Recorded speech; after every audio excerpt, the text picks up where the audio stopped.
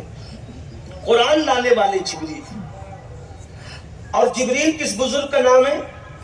فرشتوں میں وہ رسول ملائکہ میں ہے، اور سید الملائکہ جبریل۔